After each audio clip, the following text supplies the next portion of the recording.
The town of Larkwood was not on most maps. Hidden in the valley's dense mist, it was a place forgotten by time, where the nights stretched too long and the stars seemed unnaturally close. The townspeople lived simple lives, except for one unspoken rule: never enter the garden beyond the Iron Gate. They said it had been there for centuries, older than Larkwood itself, a place of beauty and terror, where the sky burned with constellations no astronomer had ever charted, where those who entered never returned. Eleanor Whittaker, a travel writer with a taste for the unexplained, arrived in Larkwood with a purpose. She had found an old journal in a dusty bookstore, its leather cover cracked, its pages brittle with age. It belonged to someone named Jonas Halloway, a poet who had vanished 50 years ago. The last entry read, "The stars watch, the flowers whisper. The garden is alive. I have seen its heart, and now it sees me. If I do not return, know this: the gate never truly closes." Eleanor's curiosity burned brighter than her fear. That night, with only a lantern and a notebook, she set off toward the Secret Garden of Starlight. The iron gate loomed before her, entwined with vein-like ivy that pulsed faintly in the dark. The moment she touched it, the vines writhed away, as if recognizing her. The gate swung open on its own, with a slow, agonized creak. The moment she stepped inside, the air thickened, heavy with an unseen force.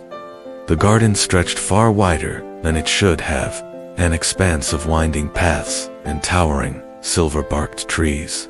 The stars overhead swirled unnaturally, forming shifting patterns as if they were alive. The flowers glowed, their petals shifting colors in reaction to her presence. They seemed to breathe, opening and closing as if whispering secrets. A fragrance filled the air, sweet yet suffocating, like honey laced with something rotten. Then, the whisper came. "You should not have come." Eleanor spun around, but the gate was gone. In its place was an impenetrable wall of shifting vines, curling inward, like grasping fingers. She wasn't alone. As she ventured deeper, she noticed statues lining the path, figures of men and women, frozen in expressions of horror. Their eyes gleamed like glass, reflecting the unnatural constellations above. Then, she saw it. One of the statues moved, it was breathing. Eleanor staggered back as the stone-faced figure let out a ragged exhale. Their mouth moved, struggling against something unseen. "Don't look at the sky," the figure croaked. A crack spread across his cheek. His flesh was turning to stone. Then, he stopped moving altogether. Eleanor's chest tightened. The stars above pulsed violently, like an open eye that had just noticed her. She quickly averted her gaze. Something moved in the hedges. A woman emerged, tall and draped in flowing silver garments that shimmered like liquid metal. Her face was smooth, featureless, yet Eleanor could feel her watching. "You seek the truth," the woman's voice whispered, though her lips did not move. "But truth has a price." The statues around Eleanor shifted slightly, as if reacting to the words. "Trapped souls." Eleanor took a step back, but the garden had changed again.